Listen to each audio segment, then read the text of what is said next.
Welcome to the deep dive. Imagine waking up at 6:30 a.m. Uh, not to get ready for your commute, but to film yourself doing 50 burpees just because your boss demanded it as like team building. Yeah, it's honestly quite the wild scenario. I am excited we are digging into this today. Same here. So today we are looking at a fascinating Mexican legal analysis titled The Case of the 50 Burpees. Our mission for you today is critical. We are going to define the strict legal boundaries between what employers try to pass off as company culture and what the law actually classifies as illegal exploitation. Absolutely. It is a really important distinction for anyone in the workforce. Okay, let's unpack this because demanding off-the-clock physical exertion is just, well, it is wild. It really is. I mean, employers often try to frame these demands as, wellness initiatives or proof of commitment, but legally, it crosses a massive red line. Let me play devil's advocate for a second here. I can hear people asking, well, if I nodded along in a team meeting and verbally agreed to the burpees to be a team player, didn't I just legally consent to it? You would think so, but no. Because it reminds me of like signing an apartment lease where buried in the verbal agreement is a rule that you have to wash your landlord's car every Tuesday.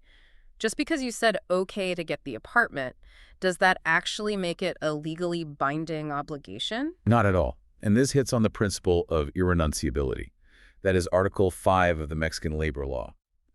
Basically, labor law is considered a matter of public order, meaning the law essentially protects you from yourself. Wait, it protects you from yourself. How so? Well, even if you explicitly sign a piece of paper or, verbally consent to humiliating acts, that acceptance is legally void right from the start. You simply cannot sign away your human dignity. Oh, wow. So the landlord's car wash clause and the mandatory burpees just get thrown out. Exactly. They're completely unenforceable. And what's fascinating here is the physical liability. Bosses are not doctors, right? Okay. They do not have the medical or legal authority to prescribe mandatory physical exercise. Right, because what if you get hurt? Exactly. Yeah. If you are doing those forced burpees and you tear a muscle, that is not on you.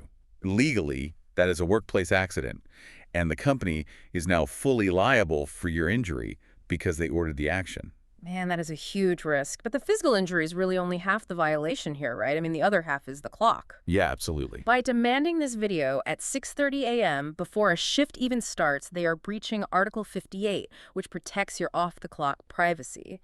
And that timing violation translates so perfectly into the modern digital environments we are all working in today. Oh, totally. I mean, we are all familiar with the usual digital overreach, the 24/7 WhatsApp pings or intrusive software that constantly monitors your webcam while you work from home. Yeah, it is exhausting. It really is.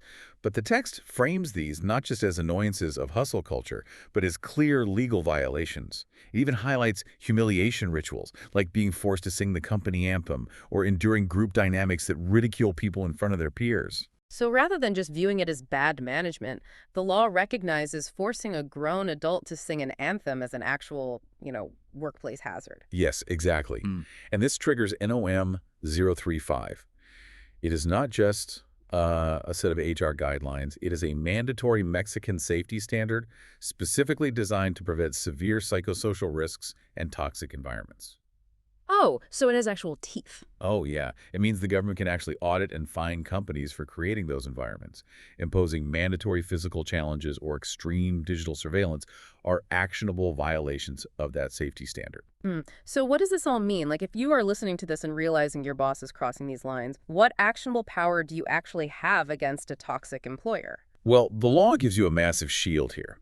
Under Article 51, a worker can literally quit and still legally demand 3 months severance pay, plus all their benefits. Wait, really? You can just quit and still get severance? Yes, because the employer violated your dignity. So the law essentially, like, weaponizes the employer's own toxicity against them.